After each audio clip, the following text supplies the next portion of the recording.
Good morning. It's September 18th, 2019, and the title of this piece is Coffee Dates. Coffee Dates. Uh, I've been thinking about coffee dates. Yesterday, I had a phone interview for a job, and uh, it wasn't the job that was advertised. But it seems that what this particular organization does, it's a school, and what they do is that they put out a job posting for a more attractive job, and then they see what they get in, what who responds, and then they look at their existing needs and they offer a less attractive job.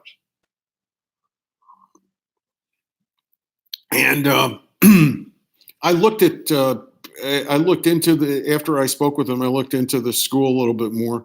The school is not accredited. It's a business school. So that gets accreditation from an organization called the AACSB. So they're authorized to work from the Illinois Higher Education Commission. They're also authorized to have the school. So they're a legitimate school in that way. But they actually say in a blog post that they weren't interested in the accreditation process because it had undue regulations. And then the way that they set up this job, the position that they talked to me about, is that they pay a very small amount of money, and they give you all the materials as a teacher, as an instructor. They give you all the materials, but they hire several different people, and they make this available. It's a business school, so they focus on people who are working. So they make it available that uh, students can, if they can't make your class, they can go to some other teacher's class that particular week. I don't even know how I would teach in that kind of circumstance. I mean, I could accept them giving me the course materials. That's fine because you can take the book or whatever. It's basically what you do with it in the classroom. But I couldn't see that. I can't see that. Uh, and I think also the idea that they don't want regulation. Well, really, why don't they want to be regulated? I mean, I don't agree with that either.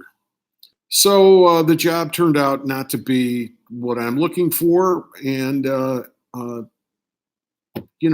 not going to pursue it. I mean, they asked me for some sort of second interview. I don't want to do it, right? So, and it made me think about a whole process of life in jobs and work, and in this particular case, the template is in love, and it's coffee dates. And when I was in, maybe I was like 55 or 56. I'm 64 now. I had never been married, and I decided that I wanted to take me a wife. And I was not lonely. I wasn't afraid of dying alone. You know, I really, that wasn't my motivation for wanting to get married. I actually felt like I wanted to have intimacy. I mean, it was one thing I had never experienced in my life. I wanted to have a real closeness with someone. I mean, where you're in a real intimate partnership with someone, and that was my motivation for looking for. Now, obviously, I had dated women in the past. I had relationships with women in the past, uh, but it had been a while. Actually, uh, it was probably 4 or 5 years uh, since I had been active in that regard. So I went on eharmony.com, and it was quite an education. And I went on 80 coffee dates. And I'm remembering this now because right now I have my teaching and writing, and my teaching and writing are in the same situation that I was in then. I mean, on eHarmony, you put together a profile. It's supposedly psychologically that they figured out to find your match. It's a lot of bullshit, but anyway, you have a profile, so you think about who you are. Well, now I'm at a point. I'm married now, and I'll get to that in the story. Obviously, I'm married to Paula. We've been married uh, 7.5 years. So, and we're together a year and a half before that. So I'm going to get back to the eHarmony part of it. But the basis is okay. In eHarmony, you have a profile. Now, what I have is that in terms of my work, I have a website. It's called, it's at www.richardthomasjd.com. And really, that's my credentials. That's everything I've ever done. It's my ideas about my approaches to teaching. And really, you could even extrapolate that. It's my approach to any job that I would do. So it's really a very extensive description of who I am as a worker. So that part of the work is done. It's like knowing myself in terms of that. And then I also, of course, have my blog. I have this blog, which I will say www.richardstephenthomas.wordpress.com, which I think if you look at it in its totality, I had a recent blog post that it said the best of the Rick blog. And really what I did is that I went through the entirety of the blog and that which I thought were the evergreens, the really good material, the stuff that I think would have staying power, I put into these videos, and I put them all on one webpage. So in a sense, when I did that, I had a sense of completion. Like in that sense, the Rick blog is done. That's it. That's it for the Rick blog. Now, is that going to be raw material for something else? I don't know. And then I talk about different things that I separated out of the blog. Okay. But one big group was like writing that was about teaching that I think still has some professional utility for me, but I wouldn't include it in my writing. So I'm a writer and I'm a teacher. And right now, I'm a teacher without a school, and I'm a writer almost without an audience. I mean, which we'll get to as well, because as I was saying that job didn't work, it's like I had an association, a lifetime association that I had to say goodbye to with the improvisational community, IO, Second City, and everything. And I have really analyzed that ad nauseum. It's processed now. I'm watching old Columbo episodes right now, and I think it's great because I think Columbo's great. You know, you find art where you find it, and surprisingly, I found it in this old 70s, 80s TV show. You know, the detective is really the writer. He's very detailed oriented. He's driving for the truth. And he has affection for the killers as well as everybody else. And he's figuring stuff out. He doesn't know. He has his intuition and he has his observation, and he works his way to a conclusion. And to me, that's very, very much a parallel to the writing process.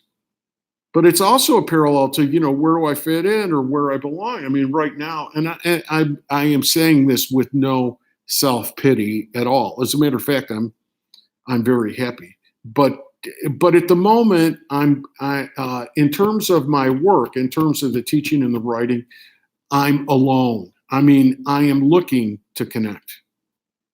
I'm looking to connect where I fit in, much like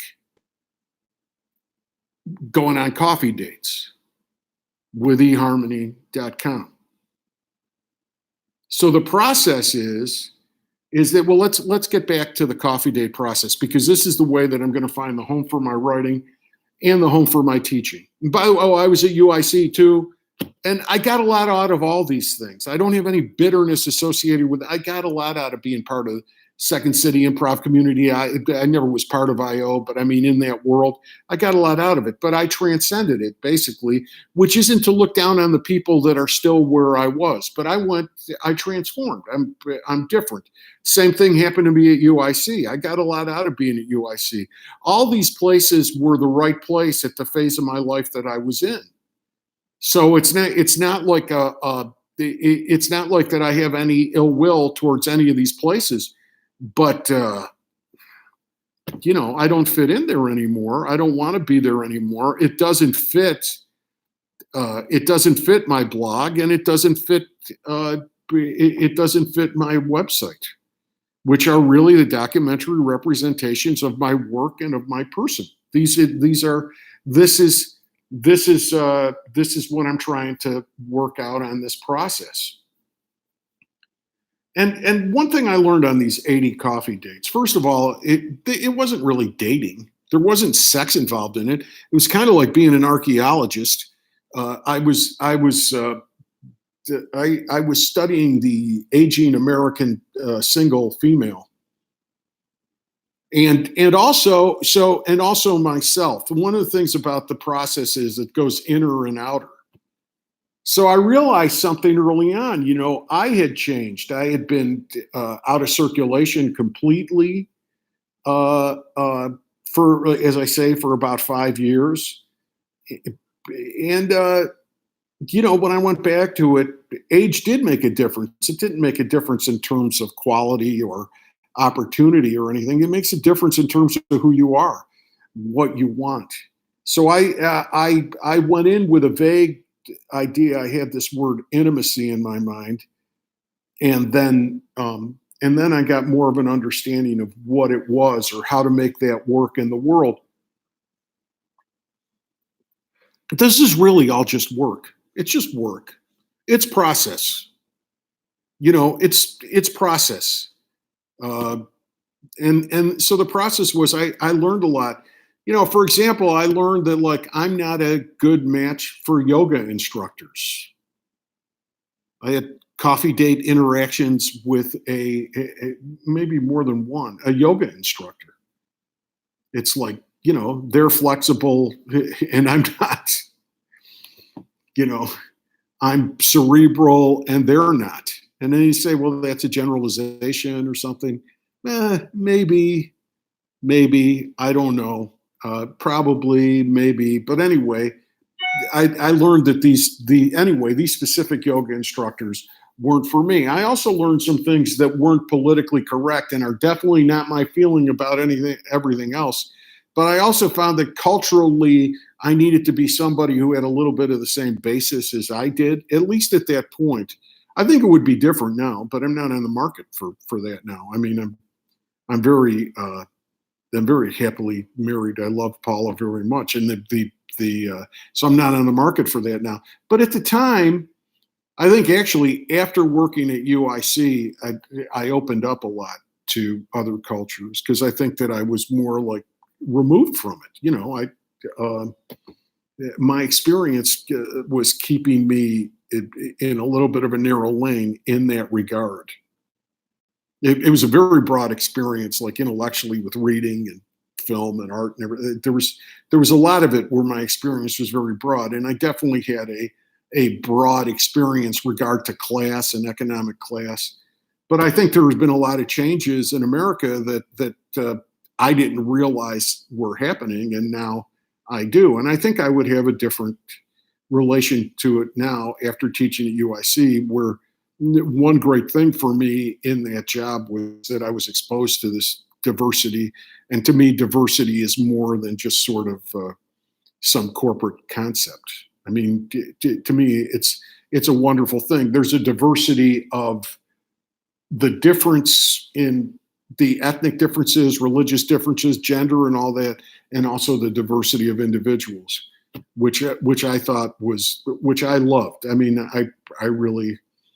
I loved that there. I loved having, Palestinian students and African American students and South Asian students and Asian Chinese students and uh, uh, Polish students, Europeans, everything, men, women, transsexual, beautiful. I loved it all. But at the time that I was doing this eHarmony thing, I really think I did some of it. I was kind of freaked out by it. I mean, I didn't know how to relate to it. I think even though I was in my mid 50s, I think all I had was I was raised by I'm a first generation Italian American. My parents were from Italy. I was in a very warm household, and things were done a certain way. And I just was freaked out at the other, not freaked out. I wasn't freaked out by it, but I couldn't relate to it. I wasn't connecting with it. So I went through this process on all these coffee dates. And then 80 coffee dates. So I did it like year and a half, maybe a year and a half. And finally I was like, oh, and I just figured, forget it. By the way, not for anything, but it's not like I was going and being rejected on every one of these. You know, they, but what was happening is that generally I didn't feel connected. I didn't like these women. And then a couple times when I thought I might like one of the women, I went a little bit further in the process and found that there wasn't a match. And I found that actually, oddly, most of the women on eHarmony really didn't want an intimate connection. They were afraid of it, at least the ones that I encountered. And it's not that I came on too strong or told them that I wanted to marry them like within 15 minutes. I had a couple of women do that with me. And, you can see, it's very sad. I mean, you can see like there's kind of a desperation, and this is an idea, and it's an idea that I'll tell you sometimes in the beginning of this job search, I would feel it about the jobs. It's like you want so much to have a solution to the problem. It's like, I need a job, I need income. And a woman might have such a desire to be loved or whatever. It could be a desire that feels like a great need, and you want it to work out. So I had one woman just tell me that she loved me based on what I wrote on my profile. So I mean, I'm a good writer, but come on, So anyway, so I went through this process, and generally, it didn't. I just was discouraged. I mean, I had the feeling that there was no one out there for me. And I was adjusting myself to the fact that it's like, well, there's nobody out there for me. I mean, okay. I mean, really, I mean, what are you going to do? I mean, there's a lot of people that don't get married or anything. I had them in my family. I had two, well, one aunt got married, but it was a disaster. But I had two aunts and an uncle. They never, they were by themselves their whole life. But and like I say, I have no problem being by myself. Look, nobody's listening to this. I'm occupying myself by making this video. So, but anyway, so I'm discouraged. So one night, I'm in Lincoln Square in Chicago, which was a German neighborhood. Well, it still is, but now it's a lot more mixed. But there's a little German bar in there, pub, and I don't drink, and I went in there, but not to drink. I ate at Garcia's, where the waitresses have always been very nice to me. So it was there's the movie Tucker. Um, the Martin Landau is this solitary single man. The rest of the story doesn't matter for these purposes. And his character, and he says he likes going into a coffee shop in the middle of the night and talking to the waitresses. That's where I was at. I mean, they always were just lovely to me. They still are. I mean, I occasionally go in there. We don't live now. The Garcias in Lincoln Square. We're in Hyde Park now, so we don't go that often, but they're always very nice. So I went to Garcia's and I had my burrito, and then I went down the street and I didn't feel like going home. So I just went into this bar. I don't know why. And I get a Diet Coke and I'm sitting at the bar and this guy comes up to me, guy comes next to me and he says, he's about 40 years old. And I'll just tell you later, he's like maybe 45 years old. And he had some job with the Chicago public schools. But he said to me, he said, "What are you doing here?" I said, "What?" He said, "Why are you here alone?" So what do you mean, why am I here alone? He said, "Why aren't you with somebody? Why aren't you married? Why aren't you on a date?" This is what this guy, he doesn't know me from Adam. He starts this conversation. And I really don't think that I'm the most accessible person. Real, I see people like steer away from me. Well, you see the photos on these videos. I'm like, I'm not out there like with a shoe shine and a smile. So I said, well, I said, it's funny you should bring that up. I said, I was on eHarmony and I've been off it now for a few months because I've gone on like 80 coffee dates and I haven't met anybody. I mean, nothing seems to work. And this guy tells me, he says, well, you should be on Match.com. Why? I said, well, eHarmony, they're too conservative. I'm telling you, this guy didn't know me at all. He said, you're politically liberal, you're culturally liberal, you're just different. And you're not going to meet anybody on eHarmony. It's never going to happen. He said, but don't wait anymore because you don't have time. This is what he's telling me. Daylight's burning. If you're going to do it, you better do it now because you're going to die. This is what this guy is telling me. I don't believe it. I don't know if he actually was a human being or if this guy was an angel. I really don't know. But I left. I said, okay, I'll go on Match.com. I went on Match.com.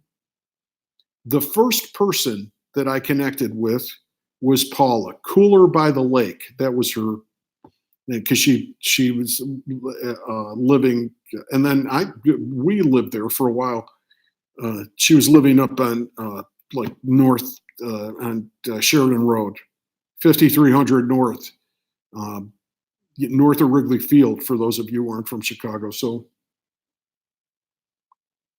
I sat down.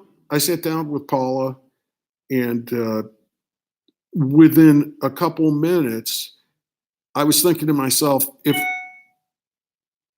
if I were a woman, I'd be her. And it was an automatic connection. But I'll tell you, if I hadn't gone through the and I mean, she's everything that I need. I'll say need. I would say like everything that I need in terms of. She is a person of tremendous character, very loving. Not only to me. I mean, the way she does her job, the way she relates with her family and her friends. She's an incredibly generous, wonderful person. Which So I'm pretty high maintenance. So you really need somebody of that kind of quality. And then also she's really, really smart. And I mean, there are other things too, but I'm not going to get into the, you know, I'm not going to get into the Pulp Fiction aspects of things. But but really though, that's the the biggest thing. I mean, I was so fortunate to meet her, but luck, whatever that truism is about luck comes out of preparation. I wouldn't have recognized uh, who Paula is, if I hadn't gone on those 80 coffee dates. In other words, those 80 coffee dates were part of my, it was a very quick decision for me. I mean, I knew that Paula was the person that I wanted to have the remainder of my life be intimate with. I knew that very quickly. And the reason why I knew is because I had gone through the whole process with the coffee dates. I could see that she was doing things, that she had a way of being that was different with the ones that didn't work. So it was a matter. So this process of going on the 80 coffee dates, how much was it about the world and how much was it about me? It was about both at the same time. Okay, it was a way of discovering what I needed. So coffee dates. So now we swing back around to this job interview that was like, the it's not a matter to say, oh, they didn't hire you, or that girl didn't want to go out with you, or that person didn't want to be friends with you, or vice versa. What difference does it make actually? Now I don't want to pursue this job. Okay, this job that it's not the job that I applied for. And there's all these things I could tick out. That I don't like the money. I don't see how I could teach in that program. Uh, it seems to me it seems to me like they want a lot of work for free. I don't like the fact that they're not accredited, that they don't want to be regulated. I really, it really seems like it's a business school, but it's more of a business than a school, and it's just not a good fit for me. Okay, now that is the same thing about with my writing, or even doing something like this. I've and like I said, everything in the past. So now going forward, it's like the coffee date. So what do I need? Uh, I need that go on Match.com nudge at the moment. I'm at that point in this process. It's like Sam Kinison had that line about people in a famine. He said, "Why don't you go where the food is?" He would shout, "Go where the food is!" And that's the thing. Just to find the nudge, if like the match, the match, because I'm not good at almost anything. I'm not saying that out of false humility. I'm not saying it out of self-deprecation. I'm not saying it to get your sympathy or to get a laugh. I'm saying it as a statement of fact. I'm just not very good at much. But the stuff that I'm good at, I'm really good at. Okay. And this teaching and writing stuff, I'm really good at. And it's finding the place where that's recognized, and actually finding something that's good. One of the early dates with Paula, it's like my birthday is August the 7th, and it happens to be my brother's birthday too. So I always had this idea of, like, if you're close to somebody or whatever, it's the same birthday. It can be the same birthday. It's unusual, to me, unusual. So one of the early dates with Paula, we were in Greektown, it came time to pay the check, and I took out my wallet and I put it out on the table. And Paula looked at my driver's license, and she saw that my birthday was August the 7th, and said, "It's my birthday too." And it's that kind of match. That's the match. Oh, I forgot to mention one of the other things that I eliminated. I started this business. I was talking to a friend of mine, this great guy, and he said, you could do this with law firms and with corporations, and the skills that you teach, they actually would pay a lot of money. And I've talked about this and I've written about it and everything else. But they were too interested in money and really not interested in committing to actually doing the work. Like the guy who said, he said he was a big innovator, said that he wants to bring humanity back to a law firm. He was a big shot. He was the head of the Association of the Chief Operating Officers of Law Firms. I would always get in to talk to these people, just like I got a lot of eHarmony dates because I could write a good profile. But that's just marketing, and then you get in there and you talk to them, you got to find out what's going on. But after all this, he talked about innovation, but he really didn't want to innovate. He said he wanted to bring humanity to the law firms, but he said maybe they'll give you an hour a week or whatever. So he said, well, the focus is going to be billable hours, so you're really going to be a sideshow. You're going to be off in a corner. And it's not like he was alone. So I did a lot about this. They pay lip service or whatever. So that doesn't work. But what else didn't work is that my head was turned a little bit. Like I'm talking to my friend. He said, you'll get to a point where, you go there and you do a three-day workshop or something. They pay you $5,000 or whatever.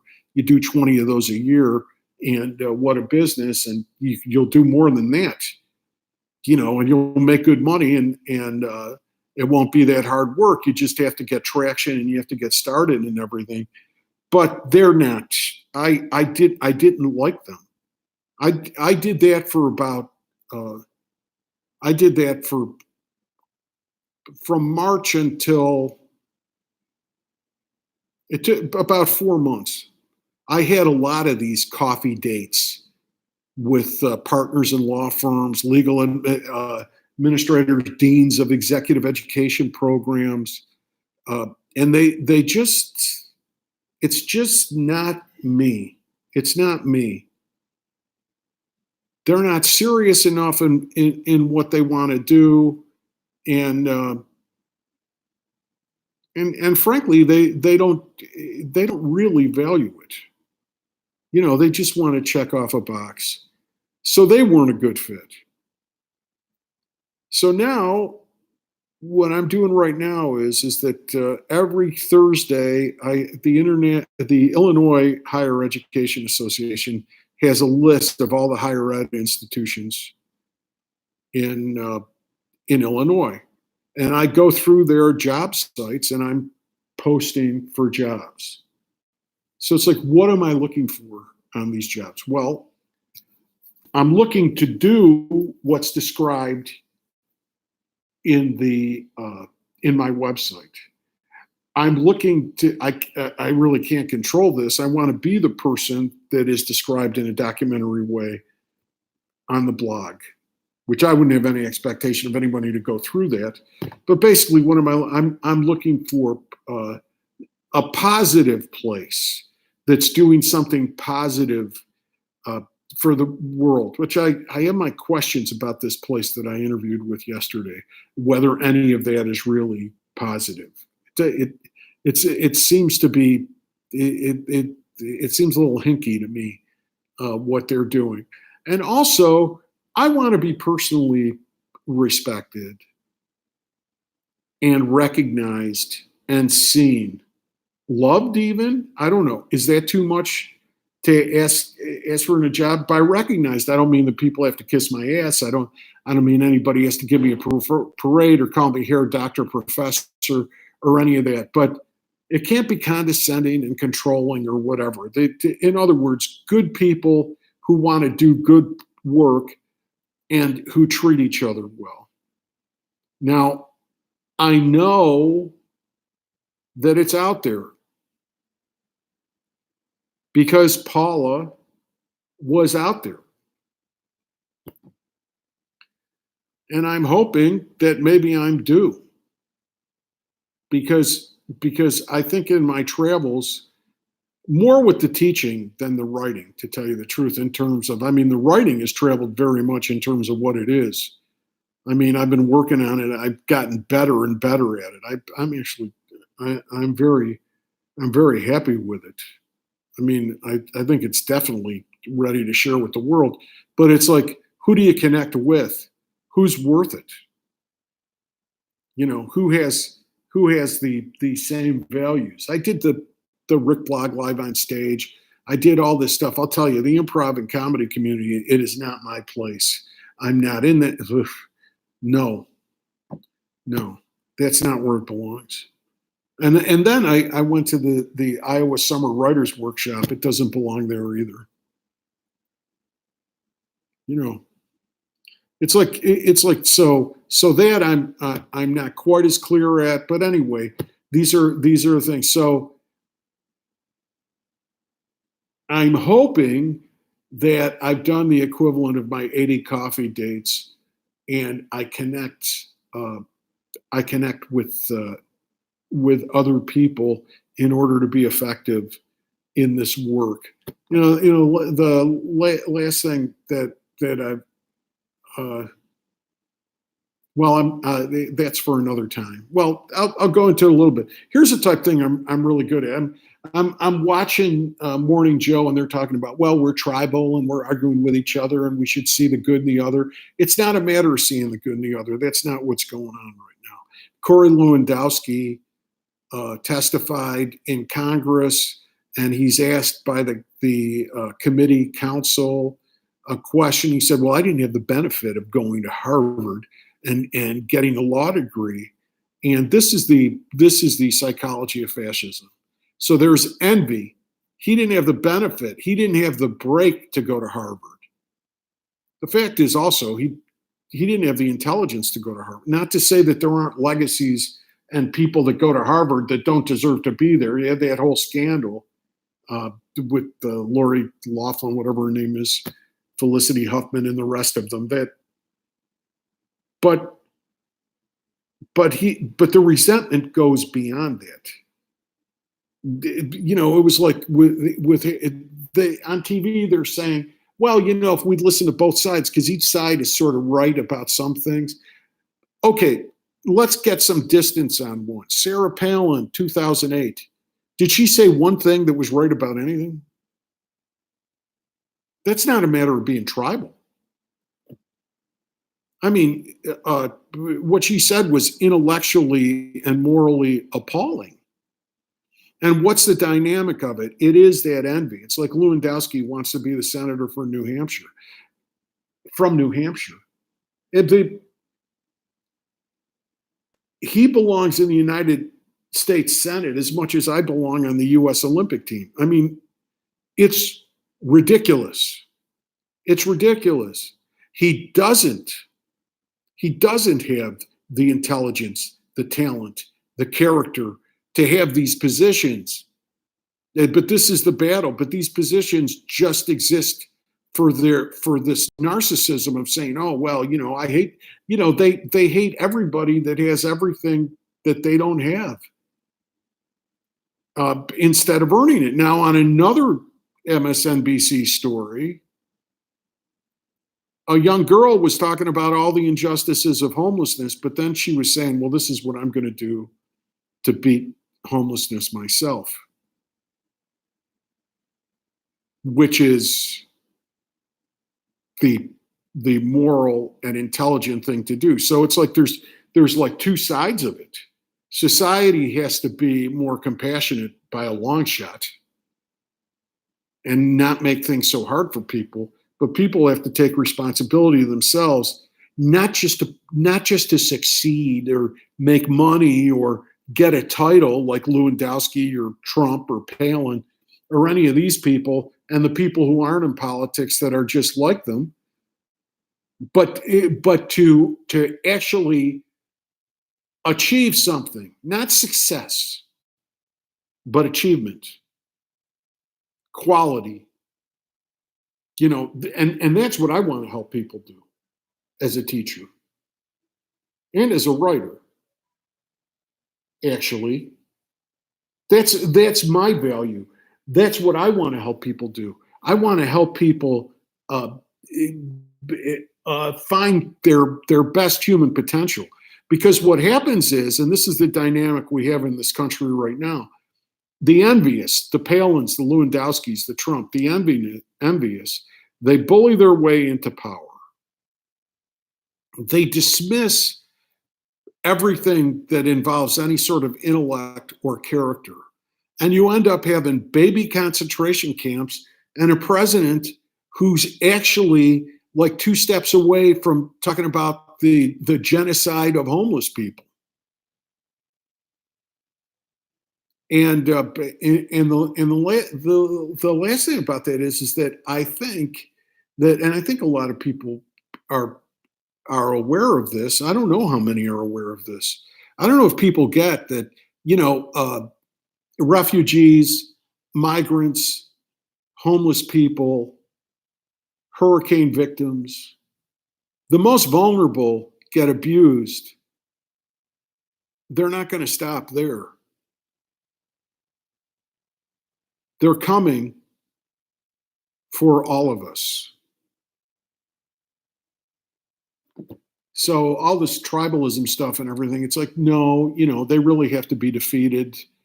What they represent, ignorance has to be defeated. Envy has to be defeated. People without merit taking control of things and doing real harm, that has to be stopped. And I don't have any grand ideas for myself about getting rich or famous or anything. It's like I'm good at a couple things. I can teach and I can write.